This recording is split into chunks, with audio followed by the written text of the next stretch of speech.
Hello and welcome to Homemaking with Joy. My name is Rachel, and today, just like most other people on the internet this time of year, I'm going to be making some turkey stock and canning it. As a busy mom, I don't have time to stand at the stove and watch something simmer all day long, so this is my hands-off, super easy way to make stock and can it too. If you're interested, let's get started.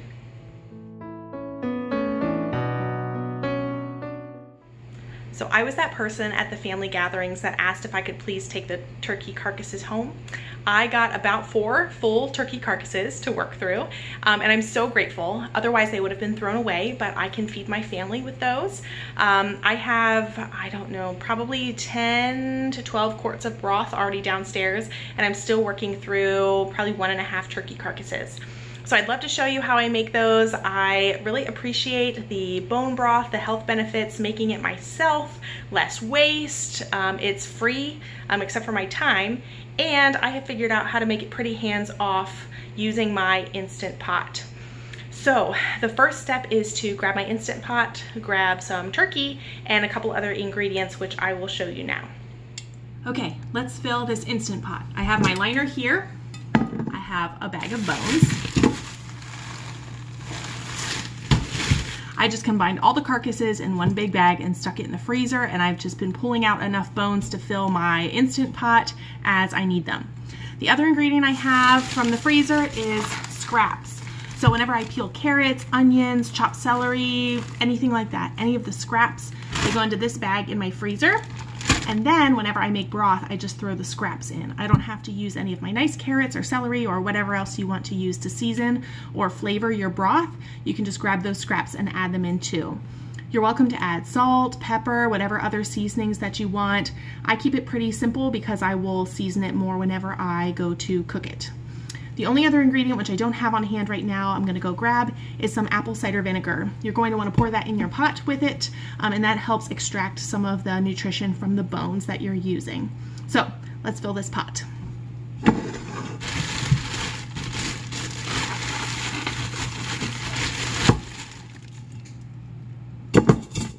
I have no idea what part of the turkey that is, but it does not matter. Let's see. How much do I put in? I put in about that much. So I would say, like, when these are defrosted, it would be maybe half of my Instant Pot liner. Next, I will add the veggies. So just a handful of these, like this chunk of carrot stuff is just frozen together, so I'll slip that in there too. Done. I know, it's beautiful, isn't it? So I'm gonna grab the apple cider vinegar and then fill my pot with water to the halfway point. So in your Instant Pot, there should be a halfway line and a pressure cook max, which is a 2/3 line. The first round that I do this, I only fill it up to half because everything in here is still frozen. And so I don't know how it's all gonna shake out as it cooks and thaws. So I will do it to half the first time. After the first round of cooking, I'll take the lid off and see where the liquid level is. If I can add more water and fill it to the pressure cooker max line, then I will do that because that's how I'll get more broth. I have found that this Instant Pot liner will give me 3 to 4 quarts of broth once it's all strained and everything. So a little bit more about my method. I will do this today and run it through a couple cycles. I will do the same thing tomorrow. I probably won't even wash it. I'll just dump out the broth, put this exact same thing in, run it again. And those 3 to 4 quarts, each round will get me a full canner load that I will do 2 days from now. In the meantime, I just keep the finished broth in the fridge and I warm it up before I put it in my canner. So that's how I do it. Pretty hands-off. You let the Instant Pot do all the cooking. You just push buttons as you walk by and it does it all by itself. And then in a couple days from now, I will run my canner during nap time. Broth only takes 25 minutes in the canner, so that can easily happen during nap time too. So thank you so much for joining me. Let's get this into the Instant Pot. Apple cider vinegar, about that much. And then water.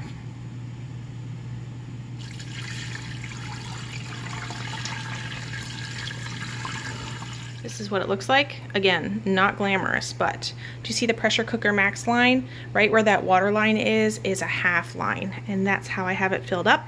I'm going to add my lid, sealing, and then down here, I have it programmed so my soup broth button will do 4 hours at low pressure. That's how I like to do it. You can do it for 2 hours, 4 hours. If you do it again, you can do 6, 8, whatever. I just started my 4-hour cycle on my Instant Pot. People will ask, how long do you cook your broth? It depends. It is currently 2:45 in the afternoon. So this is a 4-hour cycle. By the time it comes to pressure, it's probably 3 o'clock. That gets me 7 o'clock. This will probably be done with its first cooking cycle.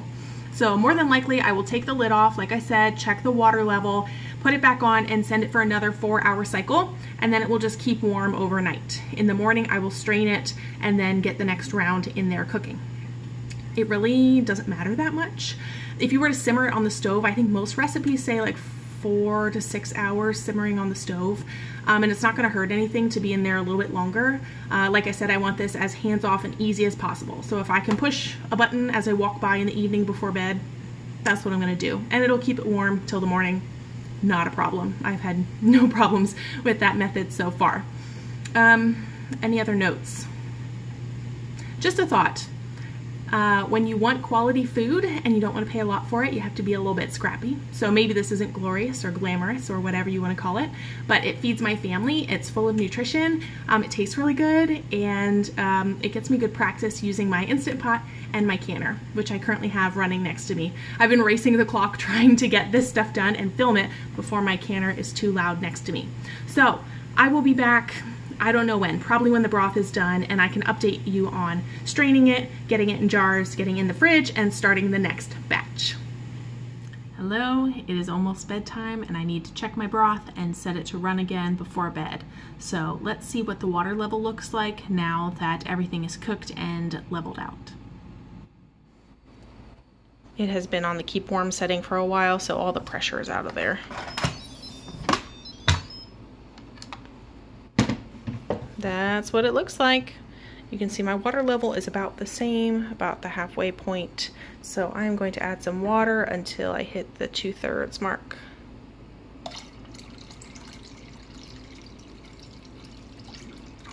Right there. All right, that's it. Put my lid back on. Set it to sealing again. Come to the front here. It's been on keep warm for 4 hours. I got busy. I turn that off, and then I come to the soup broth button again. You can adjust this, but this is what I have it as the baseline, and I will just do that again. So it will run for 4 hours and then be on keep warm until I wake up in the morning to come back and strain it. See you tomorrow. Hello, it is a new day in the same sweatshirt, and our broth is done cooking. So let me show you what it looks like and how I strain it. This is what my broth looks like. Just stuff floating. We're gonna take care of that in a second. Here's my setup. I have a colander to strain out the big bits, and it will strain into this glass bowl. This bowl has a pour spout, which works really well, because then I will move it over here to my mason jars. I just grabbed one for demonstration purposes. I have my funnel on top, and then I have a small strainer.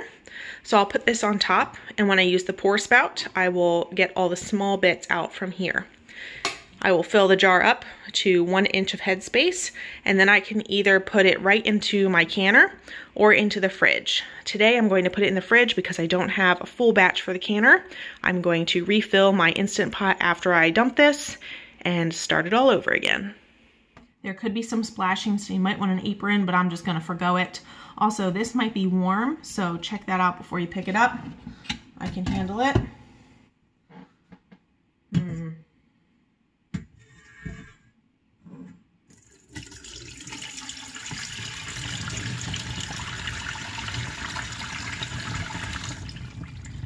All right, I cannot empty my whole Instant Pot into here.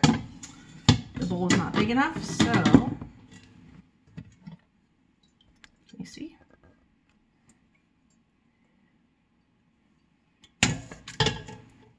This is what my broth looks like. There are lots of little things floating in it, so that is why I use the smaller strainer when I get to this part. Let me lift this up again. Small strainer inside the funnel.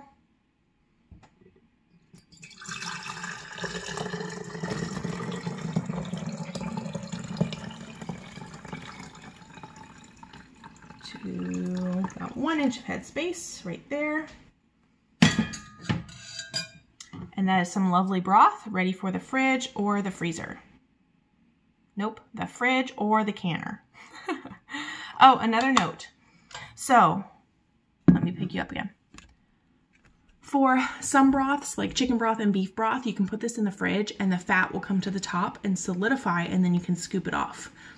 Some people do that, some people don't. You have that option. So you can see this line at the top, that's the fat. So usually the ones that I put in the fridge and process the following day, that solidifies on top and I can scoop it off. I have also processed them just like this in the pressure canner and it works just fine. There's not enough fat to break my seal. Some people just scoop it off liquidy with a spoon. Some people can it like this and then scrape it off later. Some people just leave it there completely. So that is your call, whatever you want to do. I'm just going to put it like this in the fridge. And now I'm going to do 3 or 4 more. I got 4 full quarts of broth and a little bit left in that last jar. I will stick that in the fridge as well, and I will fill it up tomorrow with my next round of broth. And in order to do that, I need to come over here, take care of these bones. I just toss them out back behind our shed and they always disappear. And clean the Instant Pot underneath it so I can refill it with more bones, scraps, water, and apple cider vinegar. This is my last turkey carcass and the end is in sight. I'm very grateful. Okay, set this to sealing again, and up here to the soup or broth button. I'll let it go for 4 hours at low pressure, push the button again before bed, and then come back tomorrow morning, like I did today, and strain it again. I don't know how this comes across in video format, but my process here is very disjointed. It's 10 minutes here and 15 minutes there and 5 minutes there. And that's because I have 2 small children and my first priority is being a mom. But a very close second priority is giving them good food, giving us good food to eat, to make our bodies strong and make our days better. So I have gotten the right tools and I have learned how to do these things, and I've learned how to do it with 2 small toddlers. I started canning for the first time this year and have over 300 jars in my basement. So you can figure it out if you want to. It does take extra time in the learning process, but once you have it down, like this process is streamlined and I can do it very quickly and very easily. It does take nap times and bedtimes and extra effort to learn it, but I have seen it pay off so many times already. So again, if you are a busy mom, if you have little kids, if your time is tight, get the right tools, find the right tutorials. You're not going to stand at the stove simmering something all day.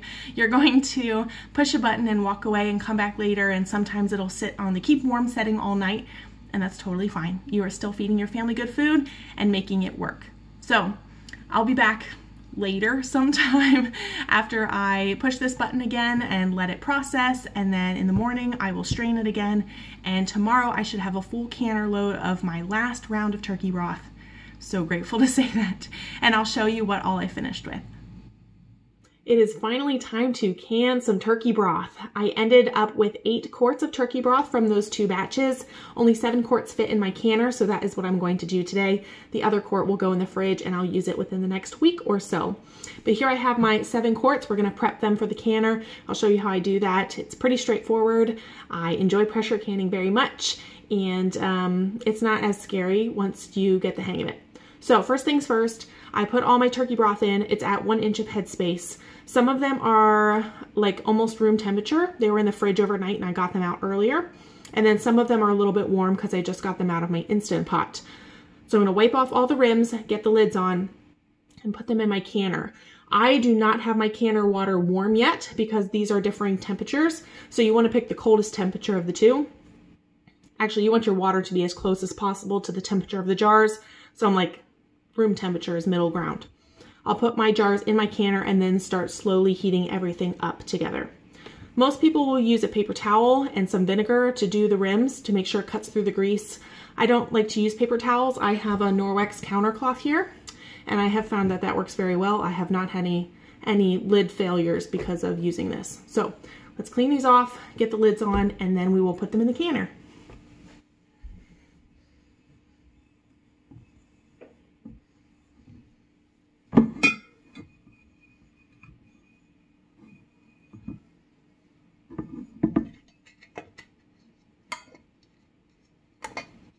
It's time to put the rings on. I pulled you in a little bit closer because this part always tripped me up. These need to be on fingertip tight, and that is an odd term because it's different for everybody. But I saw someone online do it this way. She turned it until the jar spun on her counter and then just gave it like a quarter turn, and it's on there tightly enough. That's how I learned. Okay, it starts turning, then just hold the bottom and just a little bit more. Here's this one. Spin. It's spinning on the countertop. Then I hold it and just knock a lid off. Next one. Come on. This one. There we go. Now they are ready to go in the canner. All of my jars are in the canner and I'm ready to turn the heat on. So usually at this point, the stuff in your jars is warm and your water is warm because it's been simmering, but mine has not been. So as long as everything's about the same temperature, you can bring it up together. But because some of these were refrigerated, I like to heat it up very slowly to make sure I don't get any siphoning, because that has been a problem in the past. So I'm gonna start out on like level 3 for 5 minutes and then bump it up for another 5 minutes and bump it up some more until everything is the same temperature, because I really dislike siphoning. So from here, I will put my lid on and let it warm up slowly. One more thing, I always check the safety measures before I start canning. My mother-in-law actually did have a pressure canner blow up at her house. She is fine. And that is before some of these safety features were installed, but it is always good practice to check them out first. So everything's fine with the base. With the lid, I always check, this is the vent hole. You want to hold it up to the light and make sure you can see through it. If anything is blocking that vent hole, it could clog and then there could be a host of problems. So yes, I can see light through there just fine. If not, take a straw cleaner and clean it out. I always check to make sure that the silicone ring is in place and everything looks good there. This is a safety pop valve thingy. So if for some reason your pressure canner would come to too much pressure, this thing would blow out of here to let some steam out, so your pressure canner will not blow up. But I like to make sure that's in place properly as well. What else? This is the airlock that goes up and down. So I also check to make sure that that's screwed on tightly and everything fits just fine. And I think that's it. And now we're ready to put the lid on and let this warm up slowly. There are some arrows here on the corner. You line up the arrows and then twist the lid on. Fits nice and tightly. And now I will just sit and let that warm up for a while until it comes to a full boil. I will come back and show you how I vent my canner. Progress update here. I kicked the temperature up to 7. You can hear it boiling in there. I have steam and water coming out my airlock, which means it's starting to push steam and water out of there, trying to push that airlock up to pressurize the pressure canner.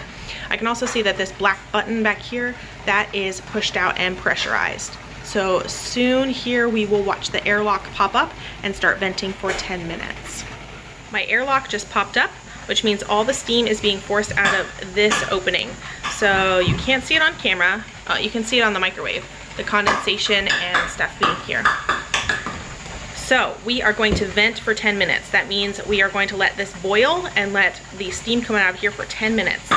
The goal is to replace all of the air in the pressure canner with steam, because that is how we reach the necessary 240 degrees that we need to safely pressure can.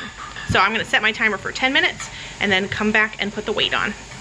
We have been venting for 10 minutes, so it's time to add the weights. Just like that. Now I need to watch carefully. I have a dial gauge and I need this to be at 11 pounds of pressure for 25 minutes. So this will slowly increase. When it hits 11, I will level it out on the dial back here. Actually, I'll probably slow it down. So one of the things you'll learn as you can more frequently is what number heat you need to keep your temperature steady. So once I hit 11 pounds of pressure, I will be down here at like the 2 to 3 range, and that will keep me at 11 pounds of pressure. But until then, I will let it heat up until we hit 11. We have hit 11 pounds of pressure, so I'm going to level out my dial back here and set the timer for 25 minutes. Let's see, 25 minutes. See you then. My timer just went off, so all I do at this point is turn the heat off and let it sit. Slowly, the pressure will decrease. You'll see this dial go down to 0, and then the airlock will drop. That's when you know it's safe to take the weight off. A little bit later, take the lid off. A little bit later, take the jars out. My airlock has dropped right here, and so now I know it is safe to take the weight off. I'm going to sit that down. I'm going to let that sit for 5 to 10 minutes to help regulate the temperature and pressure inside the canner. It's time to remove the lid from the canner. Please remember to open it away from your face so the steam does not hit you. I'm going to take the lid off, set it to the side, and then let the jars sit in the canner for 10 minutes before I remove them.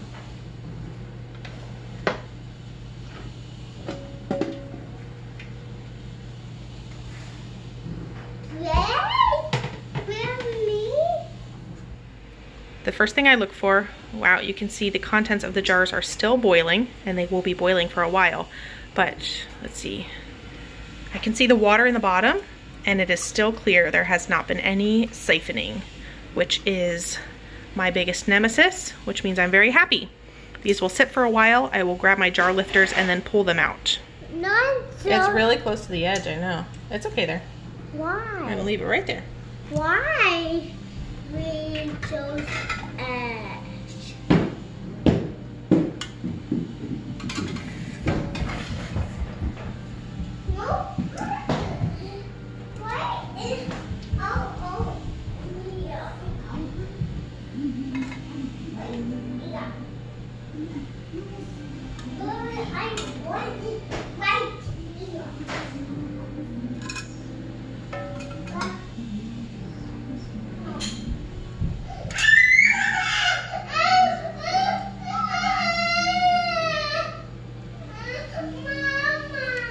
All of my jars are cooled. You'll see I put them on a towel to make sure they didn't come in contact with the counter, so the temperature differential would not crack any of the jars.